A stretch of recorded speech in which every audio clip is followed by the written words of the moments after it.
Hello and welcome back to episode 4 of the Classic Mechanic interviews. Here we're looking at two of the engines from two of the project cars in our workshop at the moment. We've got two pretty standard V12 5.3 engines, but with some modifications built in. One of the engines is out of a Jaguar XJ-S Arden, as we've seen here, which was the competitor to Lister at the time, back in the 80s and 90s. The other one is from a 1984 V12 XJ-S, fairly standard car, but with some rest of mods going on. We've made some modifications. One of the engines has actually got the Mobex system being installed on it. The other one, the Arden, has already got its modifications from the factory at Arden there, but both are fairly standard 5.3s. There's no sort of expansion of the capacity on these. So Laz and I are sort of just talking around what he's done so far. Everything's nut, bolt, bare metal, because that's all we actually do in our workshop in Hungary. But this will take you to the point of we've got to now. Not finished yet, but they're getting closer and closer. And we're sort of talking about the things that go wrong, the things that are pretty standard on these restorations, and hopefully you'll enjoy it as much as we did. Hi, welcome back to the Classic Mechanic over in Hungary. We're actually in the engine clean room. This is where Laz actually does the final rebuilds of all of the nut and bolt engines that we restore. We're Jaguar XJ-S and E-Type specialists only, so as you can imagine, at the moment here we've got only Jaguar engines, but also we've only got three V12s being sort of worked on. Two are actually similar. We've just done a video about the other one, which is from a wide body, so catch that in a previous episode there. And we're just going to talk about what we're doing with these two nut and bolt rebuilds of the V12 engines here. So we've got two, as you can see here. This room is quite user-friendly in terms of Laz having everything to hand up here. As you can see here, we've got the gasket sets at the top, which we'll just talk about gaskets as part and parcel of the restoration. We're also going to be talking about the Mobex system as well, actually, which one of these cars has got fitted. So first of all, we'll just talk about what the process is actually in the rebuild process, or that the strip down rebuild that you actually undertake, Laz. Let's just talk about V12 heads, which are always notoriously difficult. And I'm focusing on something you'll tell us about in a minute. Yes, you are right. Obviously, the stripping down process for these engines, having the point where the most struggle becomes, not for us, luckily, I mean, even for me sometimes, because it takes time, but for people who doesn't have the right tool, they won't be able to do the removal of the cylinder heads. So this is a head puller, yeah? Yeah, that is the special head puller for the cylinder heads, which is a definite tool to use to remove the cylinder heads. Essential, I would say. Essential. Yeah, that's the right word.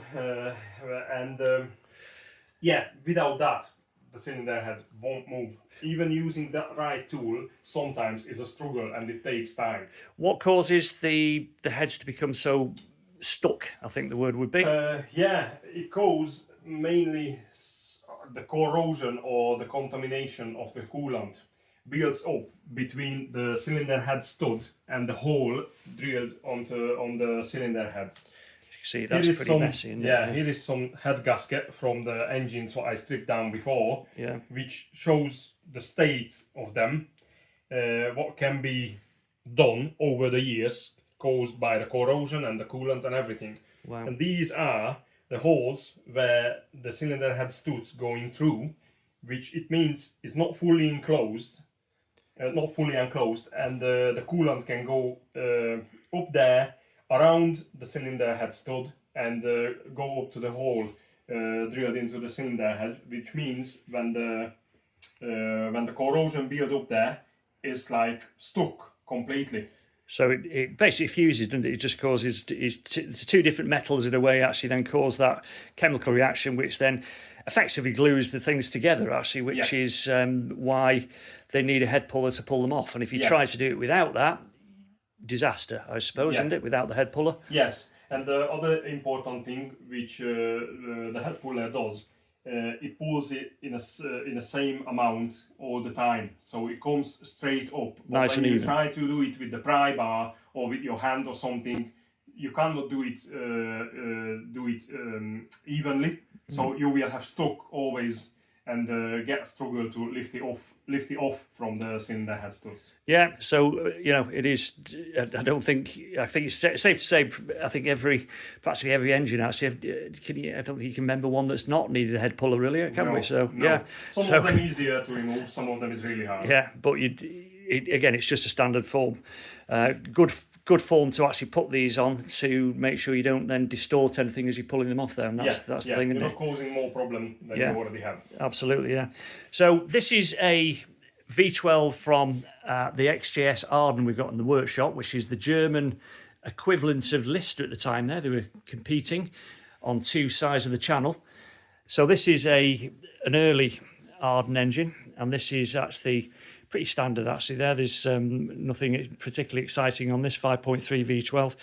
But, what's exciting is the fact that it's been completely stripped down, completely cleaned, and every nut, bolt and washer, I would call it, has actually been treated, restored, and then it's been put back together in a very caring fashion, actually, which is the testament to Laz's skill and also his patience, actually, because it's not a quick job, is it, Laz? No, it's not at all.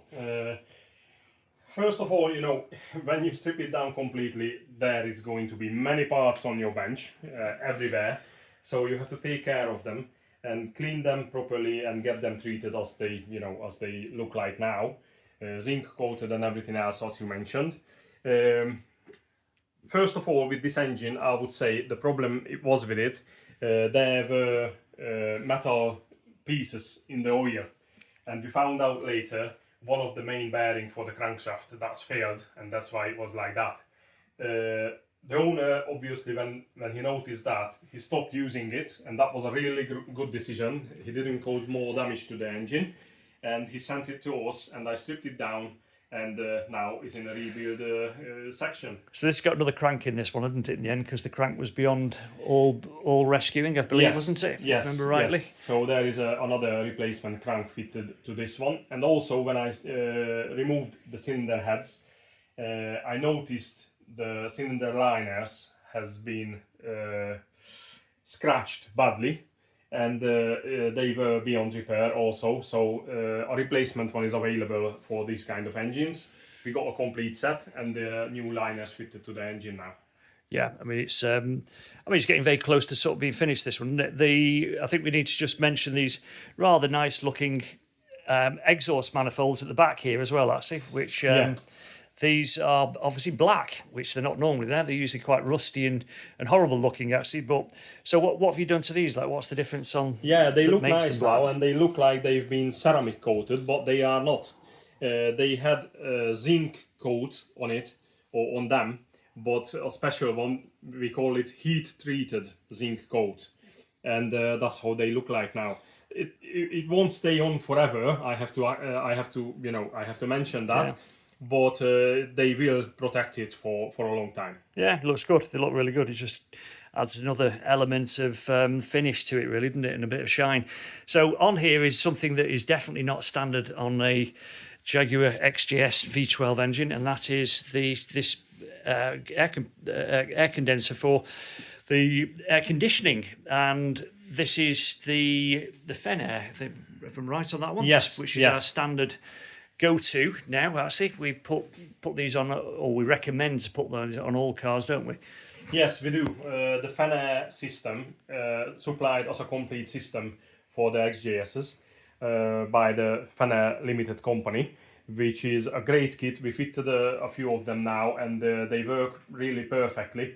They are, I'm talking about the pump itself. The pump a lot smaller than the original one.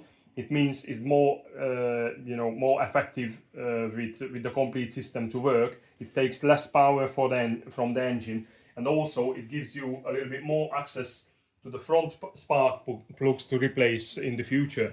Because with the old aircon pump being a lot bigger, about that big and that long, you not got an easy access for those spark plugs to be replaced. Yeah, and I have to say actually, because I've got the Fenair system on my XJ-S Lister, it just works. It's brilliant. It does the job. I've been in Le Mans Classic traffic in 36 degrees, and the engine has been ticking away with normal heat capacity, and we've been kept cool in the car. So it does everything that it should do, actually, and well worth actually the investment in replacing the pretty sort of intermittent failures you used to get with the original kit, for especially the Lucas one, actually, if I remember rightly. So yeah, definitely worth doing that. I have to mention that the old pump can be restored to the great condition, and it will look nice and it will work, but only for a limited time. Yeah, that's what we would say, and we should say, and I think professionals who